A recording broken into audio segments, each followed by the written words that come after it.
Here at the dojo, we had, I thought, a very interesting discussion about chess and genetics, and I'll maybe introduce that discussion. But what I'm most interested in today is what it led to, which is this what I'm calling the tree of chess skill. So let me just briefly introduce it. We had talks. We had these ChessDojo talks. We're going to do another one again tomorrow with me, Kostya, and GM Eugene Perlstein. We had this talk, and the question came up like, can anyone be a GM? And then it kind of got reduced to like, can anyone be a national master, which in the United States is 2,200. And I came down on with the experience really that no, not only can you not become, anybody can become a GM, but there's many people who will not make master, and honestly many who will not make 2,000. And it created this whole stir, like people felt belittled and offended. And then, this question of like genetics came up, and then people got offended by that. And it's a whole interesting discussion, and one that I'm willing to talk to people about. It becomes very political very fast just because we start talking about chess differences. Anyways, what it led to was this interesting thing where people were talking about it, and this kind of famous psychologist guy, Chablis, came on and was like, well, if you do like IQ tests or whatever, they're correlated by something like 10%, 10% correlation to a person's eventual rating. Anyways, what that got me interested in for myself and also as a coach was the idea that you could talk about chess skill or chess IQ or something like that. And that is different. The idea of chess skill or chess IQ is different from an IQ test. The IQ test is testing a certain segment of intelligence, which I feel is far less broad than the things that you'll need to be a chess player. And for my own self, I feel like after a lot of teaching and experience, I have a rough sense of what then that means to have like a chess IQ or whatever it is, the skills that you'll need. And I have a rough sense of what my own abilities and lack of abilities are in this area. And one thing that I think is important, interesting as well, is to be honest about the strengths and weaknesses, and that I think that'll help you, any player, kind of deal with the game, both in terms of expectations and the areas of the game where you might excel. That's certainly true for myself. So what I'd like to do is just introduce this tree of chess skill and kind of go through it, talk through it a little bit. And if we look first of all, for example, at just a couple of these things. First, let me introduce it. So at the bottom, we have your physical self, and I never want to divorce that from whatever thinking you have going on. Your mind is definitely part of your body, as far as I can tell. And so at the bottom there, you have various things of your body. They're actually different, but they're interrelated. One thing, for example, I only understood recently, this thing about sleep. I think if you're fit, you will sleep better. But it's also a thing that when I'm getting older now, it's harder to sleep. And I remember my grandfather too. The guy would wake up at like 4:30 in the morning every day, and it was this continual pattern that as a young kid I was like, "Geez, what are you doing to yourself, buddy? Why are you getting up so early?" And now, of course, I'm re-encountering that experience as an older dude. But what I want to say for sure is sleep is important to chess development, and I think one of the key reasons why kids are better at chess, learning chess, is they can kind of incorporate a lot of the things that they've learned while sleeping. right? Whereas the older we get, the harder it is for us to sleep. Uh, Time controls actually have gotten a little bit faster now. There's all this blitz stuff, but World Championship will still be at least 90-30. You know, back in the day, it was 2 hours. You got 40 moves and another hour for 30 minutes. And it was more of an endurance thing. But also back in the day, there were the element of fitness wasn't really as understood as it is now. And if you just look at all the top players in the world, there's mildly varying degrees of fitness, but they're all basically pretty fit. So I also want to mention balance, something I also didn't understand until recently. I got smacked by a motorcycle in 2014, and I got this terrible like shoulder. You see it popping out there, separated shoulder. And it's this feeling of balance. It's psychological as well as physical, but very important, I think. And it goes to your physical sense at the board, where you want to feel like you're solidly on your feet and you're not able to be knocked over easily. I think it's a huge part of the game. Similarly, with strength, like actual physical strength, gives you a sense of confidence at the board that is both psychological, and there's this weird way I think it transfers to, you know, your sense of your position. Okay, so I think that's mostly intuitive.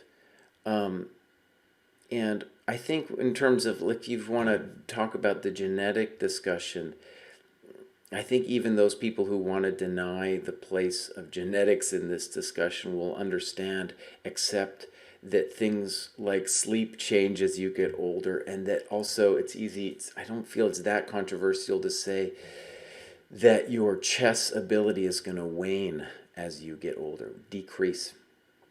And that's also just a genetic thing. You know, your mind starts declining around age 30, and there's not much more to say about it. And that's why we have a senior section that I am now training.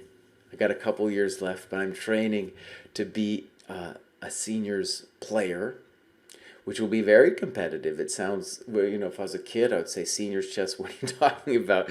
But it's turning into a really cool, interesting set of tournaments throughout the year that I assume once this COVID thing is over, we're going to come back to. Okay, so let's get into it. When I wrote games here, that was a shorthand for a bunch of different things, but I'm going to start off just telling a story with each of these different parts of the tree, hopefully to illuminate some of the stuff that's going on.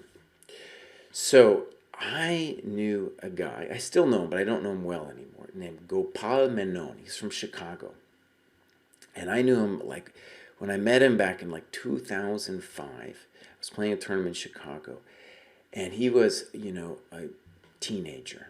And he had a remarkable ability, just truly unworldly, for remembering games. So, like, he could see a game and completely remember it.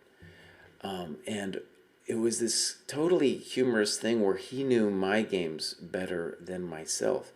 And it's not like, I don't think he had gone out of his way to study my games, but he just remembered so many of the things that he saw, that he had like a recall in that ability.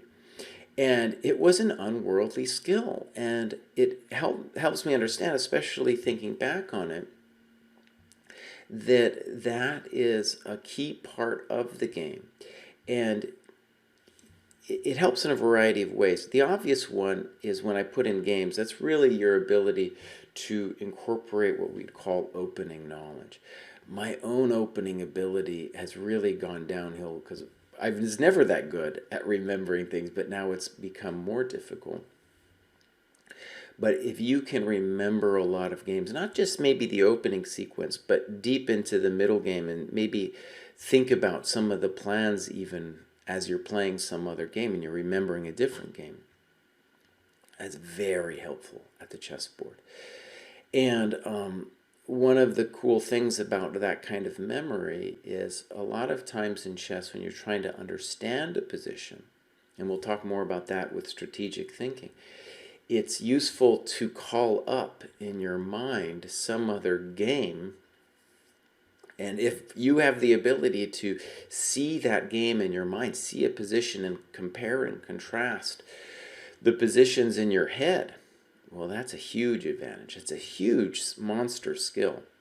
And every chess player has a little bit of that. They'll recognize certain patterns in certain games when they're talking about stuff. And I've had the privilege to study with several GMs, and they will often do this amazing thing where they will talk about your position that you had in playing with them, and then they'll show you other positions. And they're like, well, I thought about this position this way because of this other position. And you're like, wow, what an amazing advantage that you have the ability to do that. So maybe I'll come back to that, but that's just this thing that I'm calling games. I want to be clear about what I meant by that. The next thing with mathematical patterns, it is also an umbrella term for several things. And I'll just begin by telling another story. We actually have on the show, oftentimes on the ChessDojo, we have a GM named Josh Friedel. And he showed me something that I think you have a lot of top GMs being able to do. And definitely Carlsen is most famous in this regard. And that is to have really sucked into your soul certain kinds of positions, and especially endings. So in Friedel's case, there was this moment we were hanging out, and he showed me the rook and bishop versus rook ending. And he had not only kind of memorized all of the key positions, but had understood all of the solutions to the key positions and knew how to get from one position to another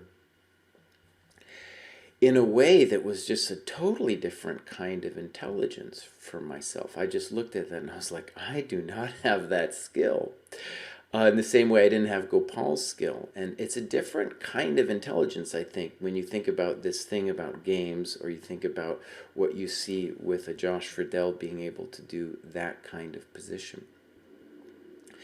And I think there's other things maybe I can do better that I've just done so many times that it doesn't seem like an otherworldly feat to myself, but maybe to somebody else watching me, they might be like, oh my God, how did you do that? But that's what I mean by the mathematical patterns.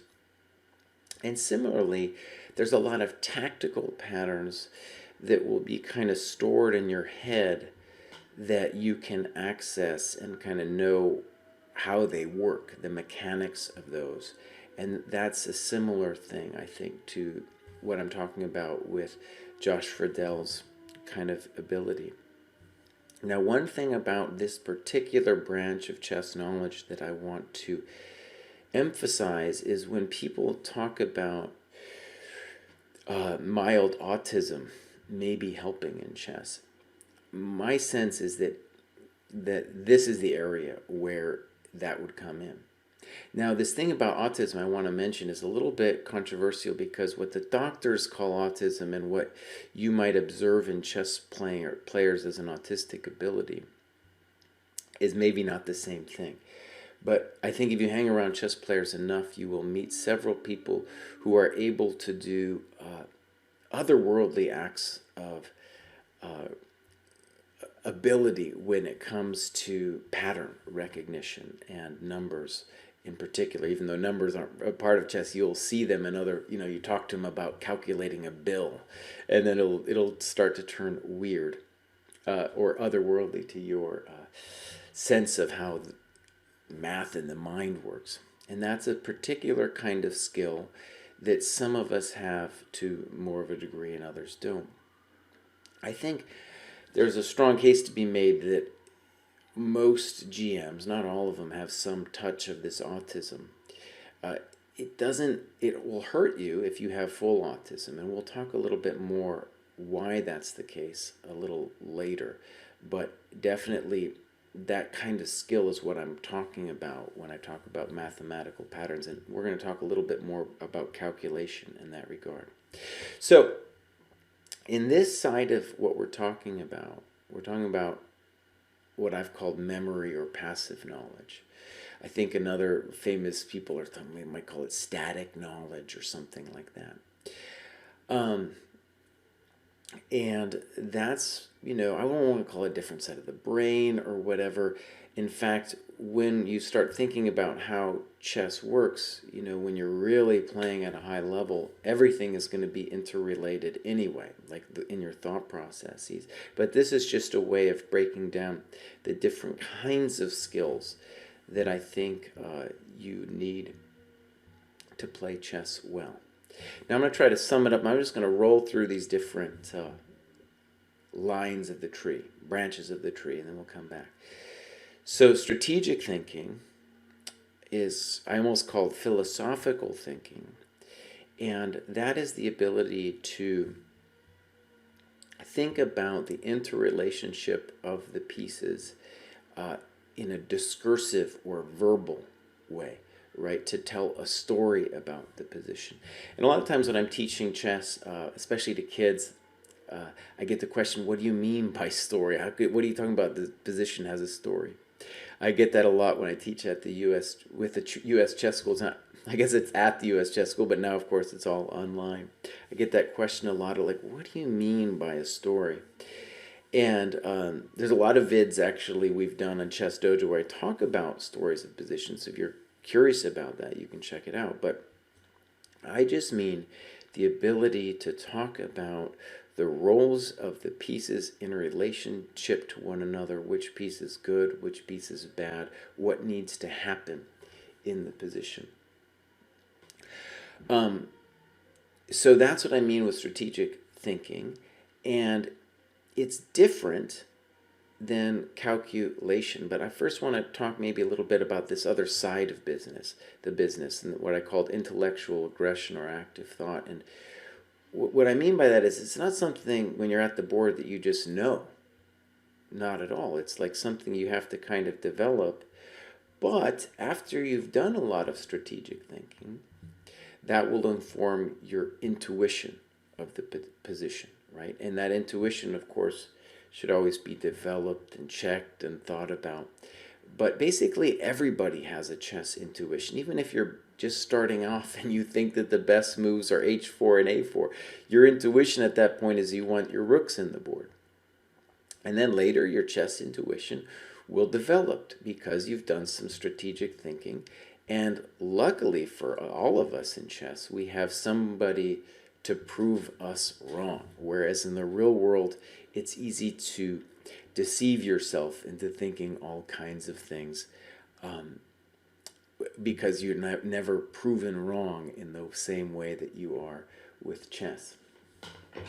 Okay, so let's talk briefly about calculation. I am doing this book called Calculation right now. It's kind of an interesting thing. There's a lot of calculation books I've done in the past. And one of the things that's interesting about calculation is that at a certain level, every position is different, and you have to fight to learn what the truth of the position is. But with calculation, it's definitely a skill. There's definitely like patterns involved. And so, for example, if you do a lot of calculation exercises, you'll become familiar with patterns that some of them are very weird. And hopefully, you'll be able to kind of store them in your other side, in the memory side of things. And then right when you're calculating, you need to, you won't be actively pulling them back, but your mind will just be like, oh, right, I think I've seen something like this before. This is what's going on in this position.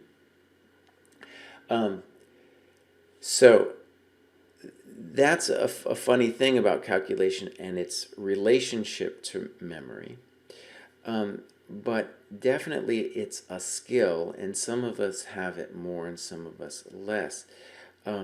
one example that I'm going to give with calculation is I had the honor of doing a camp years ago at the Berkeley Chess School, and there was this young kid named Christopher Yu, who's now an IM, trying to become a GM. I think he's like 14 or 15 now. And at that time, I was part of the camp. I was giving the kids made in two problems. Again, he's like 5 or 6 years old. He had just won like the California Elementary Championship. And his ability to do the maiden twos was absolutely stunning. You had a variety of kids in there of differing experience and ages.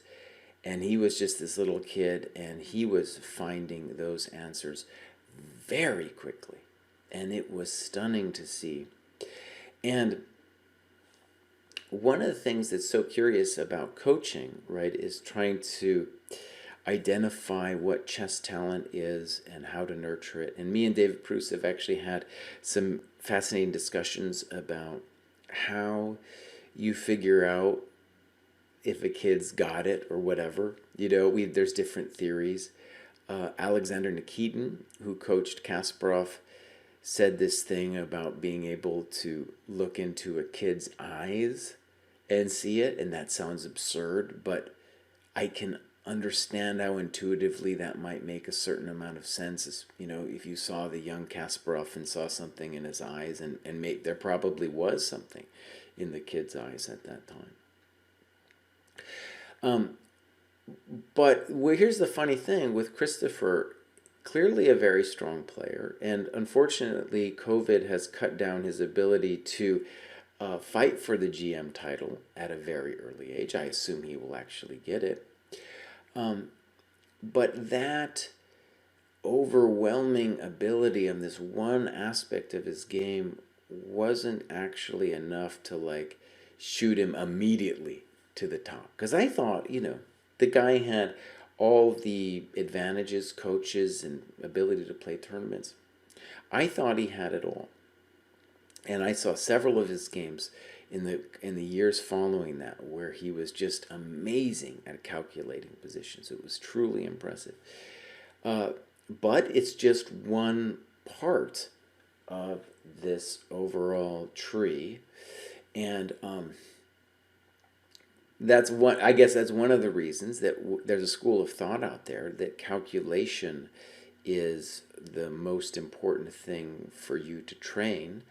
And I actually enjoy doing these calculation exercises. It's kind of actually taken over my life a little bit, and I might talk more about it in a little bit. But it's not the only thing, right? It's all of these skills need to be brought to the fore when you are playing a reasonable game of chess. So, yeah, that is my brief summary of this. And by the way, I'm trying to use this as let's call it a first draft or dry run at hopefully a video I put up on ChessDojo where I get into it a little bit more clearly, about what is going on here. It might change the nature of the tree or something like that. But that is the essence of it. Now, let me go back a little bit to the beginning of this debate. And there's a guy named Vishnu I upset very much by talking about genetic stuff in chess. And I'm when it comes to genetics, of course, I'm just a lay person. I've read one book, called the Gene by Siddhartha Mukherjee, just giving an overview of recent genetics. And as a layperson, what's interesting is just when you start looking at the science, how much of a revolution it is in our thinking about our world and ourselves, that how much information the gene is putting out there. And let me just mention one anecdote that informs how I view this is there's all kinds of scientific experiments with genetics, but the one that really shook me are these identical twins study. So an identical twin, right? You are sharing the same genetic code as your brother or sister. And sometimes by evil scientist means and sometimes by just chance, these kids will get separated at birth. And then one goes into a completely different environment than the other. Different amount of money in a family, different class, different access to education, probably different nutrition. And I think the intuition of just about everybody would be to say, oh, those two people are going to come out totally different. That would have been my intuition for sure. And the amazing thing that you have to deal with these experiments and others is just how similar these people come out to be. And one of the reasons I want to bring it up in terms of this tree that I've got here is it wasn't just like their raw ability, right? Like, for example, I feel like when I told those different stories about Gopal and his ability to remember games, about Friedel and the patterns, what I also feel like we're seeing when you see Carlson talk about endings and certain other positions, with calculation and say Christopher Yu and others that I've been able to see, really bear witness to. Those are it's hard to say that or not to say that there's something genetic in that, and if you want to fight it and say genetics aren't part of it, I hope you can still appreciate this tree, because ultimately I feel whether you believe in genetics or not, this is still I think a good template for thinking about the different kinds of intelligence required for chess. But anyways, back to these twin studies, it wasn't just their, let's say, their raw ability with intelligence. No, it was like the kind of women they were attracted to, the kinds of sports they were into, the kinds of foods they liked. All these things that in my mind would be about taste, about something that was cultivated in, you would think was cultivated from your family. Turns out not so much. And that's like pretty stunning, honestly, to me. I mean, we all have personal stories about, oh, I'm into this kind of girl because I had this kind of person in my life when I was a young kid. Or, oh, I grew up eating this kind of food and that's why I'm into it. Turns out it's not really so much like that. And that's stunning. It's stunning. And the depressing part about it, if you want to be depressed about it, is that there doesn't seem that much room for your own volition and your desire. And I think one of the reasons it touched a nerve when we talked about it at the dojo was people were like, wait a second, are you trying to say that I can't improve my chess? That I'm like, I will never get beyond a certain point?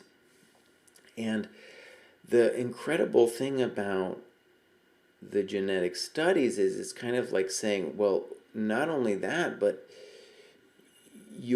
all these things that when you talk about self-improvement, just your desire for self-improvement, your resilience to not being swayed from the project of self-improvement, that is also genetic, right? It's like, oh man, and it's just like a wild thought, and I feel like it's one of the things that's changed in the scientific appreciation of our world in my lifetime. You could mention, for example, I think geology and tectonic plates. That's shifted dramatically in my lifetime too. We're now able to talk about why Yellowstone is where it is and the history of the hot spot underneath Yellowstone going back hundreds of millions of years. It's just something amazing about our world that, no one knew before. We talk about background radiation, 1998 or 99 when that whole thing was established, and that's a whole nother subject of discussion. And in my own life too, I feel like I didn't understand. I don't know. I want to talk about other things, but those are things in the scientific world. I was going to say for my own life, when I was growing up, I had no understanding of, say, finance. And I think actually it is kind of a revolution. A lot of people still want to be ignorant of it, but it's like, oh, this is something in your life you better understand. But that is not something new. It's maybe developing as everything else is, but it's not necessarily something new. So, anyways, I'm sure I'm gonna offend. I'm gonna offend some people by this breakdown. But one of the things that I think is important, I want to say as a coach, is that I have had several students who come to me and they say, well, I want to make master, and they're like 1800. And, that's a 400 points. I mean, it doesn't matter whether you're 1400 going to 1800. That is a long journey. And, I always try to say, if we're at 1800, we make it to 2000, that is a very successful trip. That is a very successful journey, and it will not be easy. And some, of course, especially if they're young, it's very possible for them to breeze upward, of course, And something that I've been thinking about, or been lending more credence to, even though I heard it a while back, is Greg Shahadi's theory that everybody has about 10 years to improve. And I don't know how true it is, but the reason it's interesting to me is that we all hit a plateau at some point. And it's a very difficult thing to make progress once you hit that plateau. And for myself, I reached a plateau around 24 something FIDE, and it was very hard for me to make it up to 2500, and now all kinds of life stuff has happened to me and I've fallen back down. And that's why this show, coming back to 2500, is honestly like, how can I push myself back up to where I was? And I just kind of naturally fell down when I had a family and all this other stuff happened. So I'm rambling a little bit, but there's a lot to talk about. Let me just back up and say, for myself, when I compare myself with my peers, let's call them weak GMs, right? People floating around 2500. And I look at these 4 elements of chess play: games, patterns, strategic thinking, calculation. I think I'm pretty clear about where I stand. And I really needed to make this tree to get that picture of myself. And maybe if I just do it for myself, self-evaluate, you can get a sense of how to do it yourself or how to think about it. My strongest area of thinking is definitely the strategical thinking. And I think I have a natural bent toward that anyway. I got a PhD in philosophy, and just thinking about stuff is just very enjoyable to me. It's something that actually brings me back to chess again and again. And one of the things that's interesting I want to say about this is, because that's the strongest thing, it's usually the way I find the answers to other things in the game. For example, using strategic thinking, you can develop an intuition about what the answer should be in a calculation problem, right? It can lead you to look down a certain path. I actually did a video I thought was kind of interesting, talking about, I think it was called How a Fish Solved the Problem That the Super GMs Couldn't. And that was a problem in the other Agar book, Thinking Inside the Box, which, Gelfand, Shanklin, all these other guys really couldn't solve. And how did I solve it? I used strategic thinking. So that was just my ability to say to myself, okay, how are these pieces interacting, and what should happen in this position? With calculation, I'm not bad, but I'm nobody special. I'm just really honest about that myself. So like 4 or a 5, something like that, in a scale of 1 to 10, if I'm 9 at strategic thinking. And I definitely think that when I come back to play, I need that doing the calculation is definitely helpful. And one of the things about calculation, I think, is a habit for chess players is just being really hyper honest about what you know and what you don't know, and checking variations in positions. It's very easy, and this is actually a physical thing. It's very easy to be like, oh God, okay, I know this has to be the right move, instead of really digging deep and trying to find the right answer.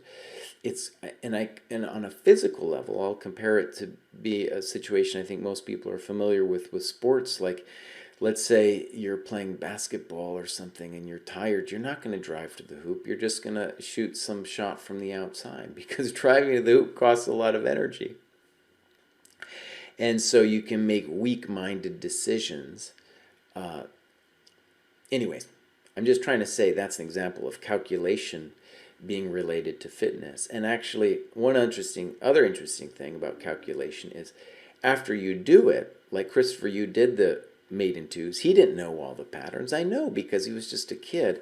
Those become stored and accessible kind of for later use in your calculation, right? So these parts of the tree are interrelated. They're never really as separated in action as they are here, but I think it's still reasonable to talk about it.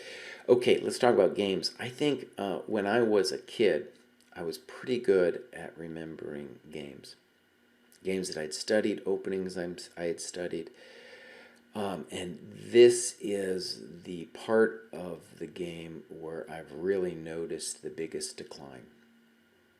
I'm now like a 1 or something like that.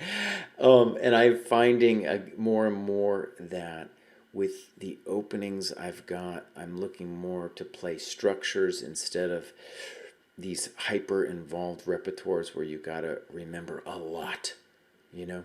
And it's because I'm so bad at it, it's not enjoyable for me either to do the heavy memorization.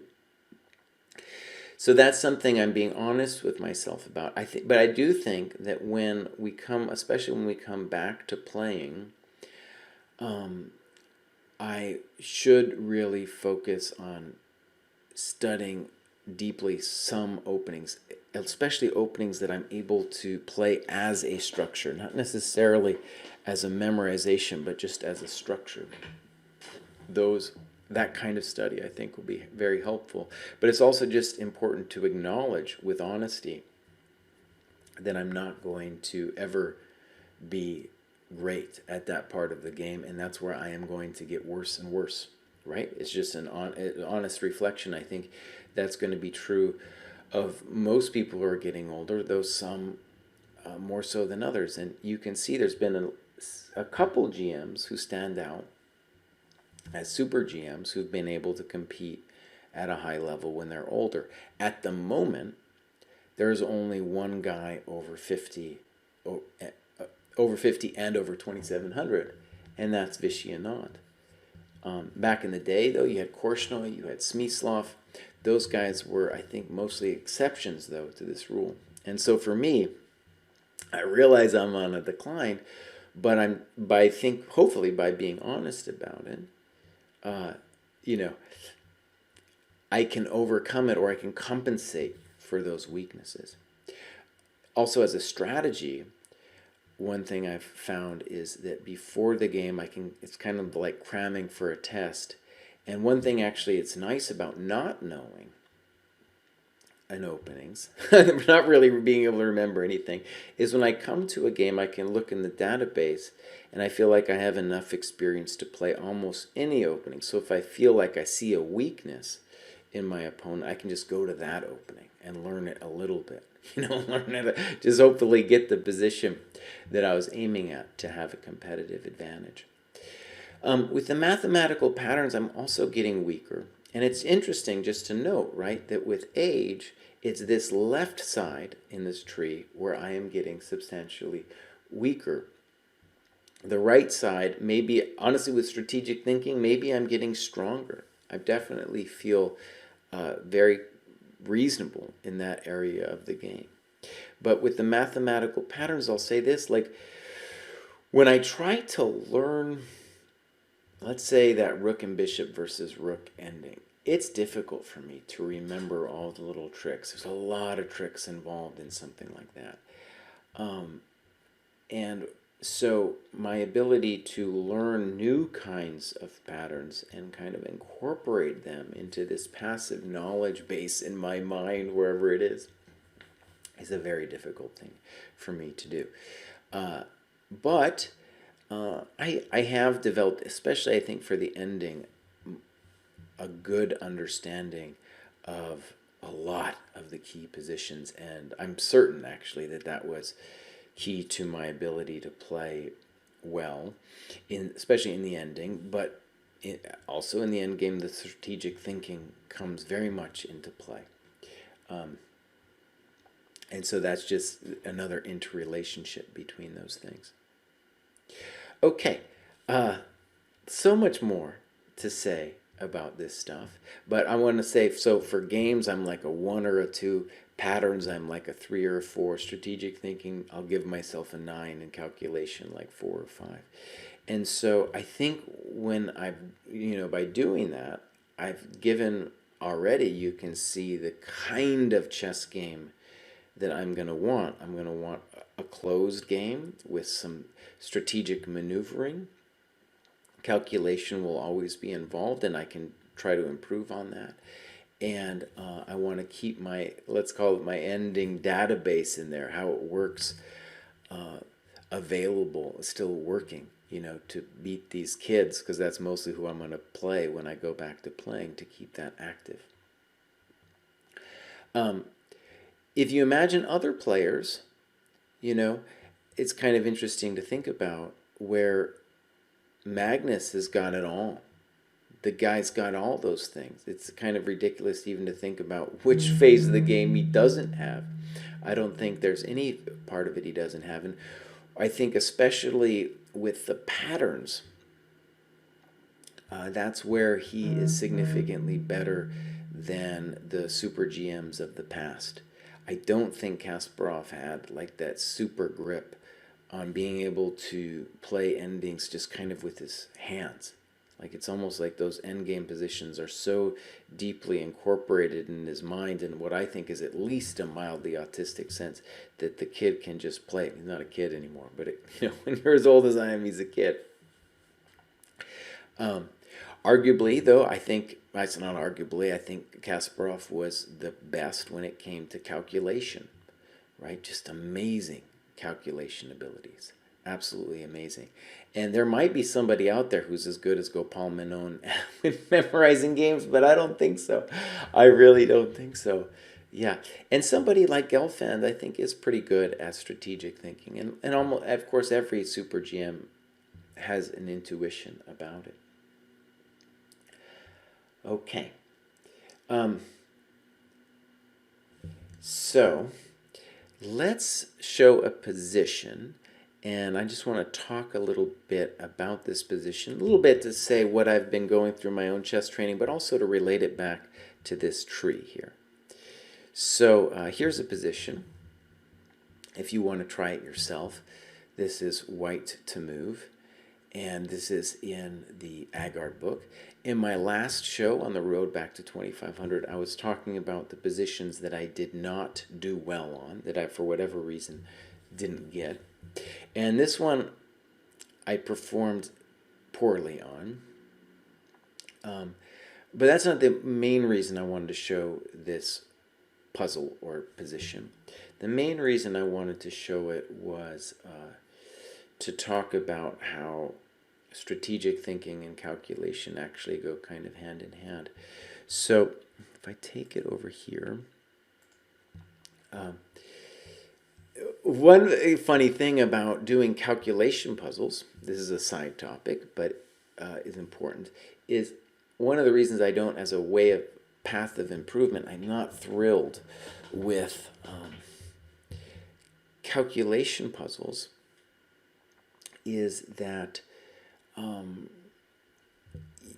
you don't know in an actual game that it's a calculation puzzle, right? And mostly in a real game, you're calculating some, but you're being led mostly by your intuition. Once you're told that it's a calculation puzzle, as we are in these books, then it's like, oh, now I'm really going to think. I'm going to think until I find the answer. And so here, I think a key reason I did not get the answer was that I was looking for something more concrete. Now, it's not an excuse, but just kind of helpful, because when we think about the position from a strategic sense, well, let's say the obvious things. The knight on d8 is absolutely miserable. And black must have told himself that in exchange for this knight, he has stolen a pawn over there on the king's side, and that that extra pawn in front of his king will help him survive long enough to make it to the middle game or ending. And also, as a little bit of compensation, we should note that this knight is not clear exactly on what it wants, and this king probably owes black a tempo. So you've probably been thinking about this for a while, and the things that might pop to your mind are things like rook dg1. That's in fact what was played in this game. Rook takes g7, kind of madness. Knight d4, kind of madness. Those are the things that'll come to your mind when you're doing it like a middle game puzzle like this. Interestingly, the move that was just my first intuition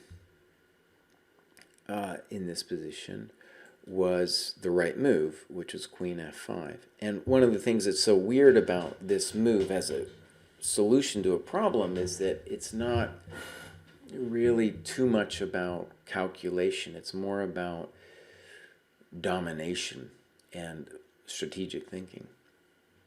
So let's say the obvious, it feels like I'm threatening rook h3, but that's not the main business here. The main business is like g6, rook g4, and let's just say king h8 for a while.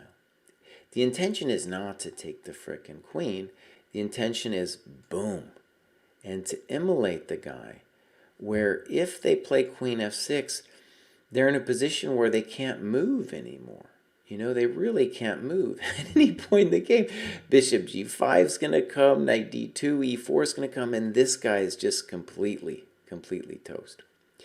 Maybe if there's one thing you might want to see in this position, it is that after queen d7, you are, well, let me put it this way, black can't really play queen h3 that well anyway because of queen e7 and this pattern here.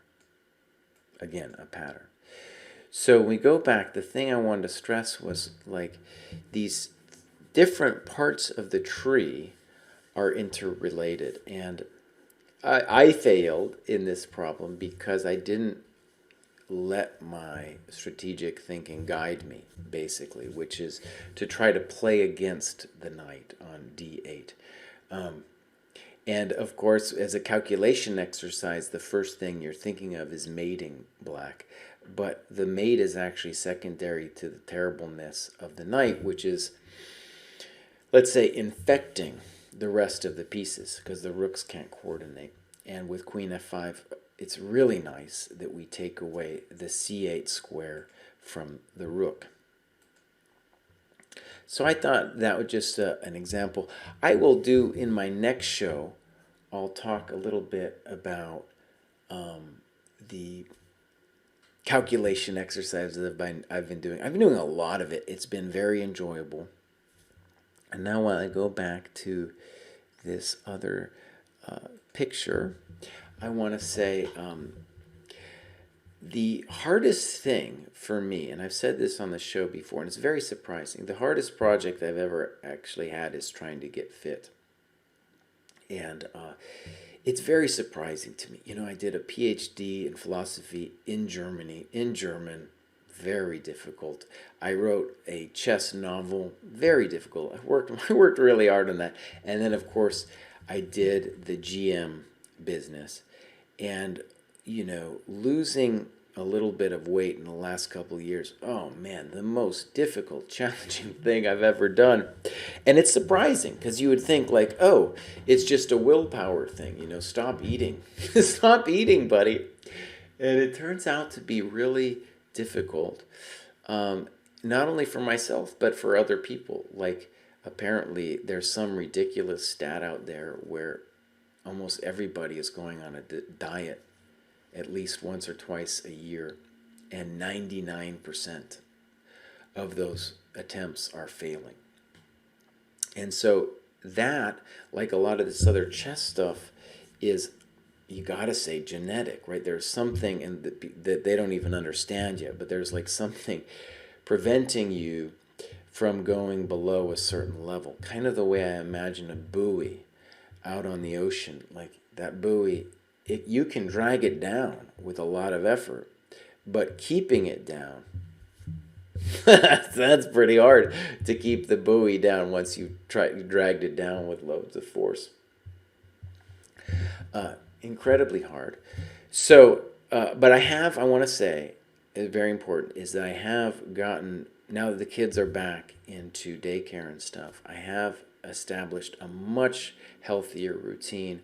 And like I said, if I had done this tree several years ago, I wouldn't have put sleep even on it. It wouldn't even have occurred to me. It's a huge part of what's going on. If I sleep, I can feel myself thinking about chess in a background noise kind of way, and I just feel energized to do these stupid calculation puzzles, and I have the energy to do them. So it's a huge deal. And am I losing a little bit of weight? Kind of. And it sounds ridiculous, like right now I need to lose something like, 7 pounds to get to what's considered a healthy weight. Very difficult, but I'm making small progress. Like you can do various metrics with your fitness, and I'm getting a little faster with the running and stuff like that. And actually, I'll report, amazingly now I can do 50 push-ups without too much grief. And that was kind of a goal of mine. The push-ups thing is weird, of course, because you can be a little bit overweight, and that's not going to stop you from training to do that goal. Anyway.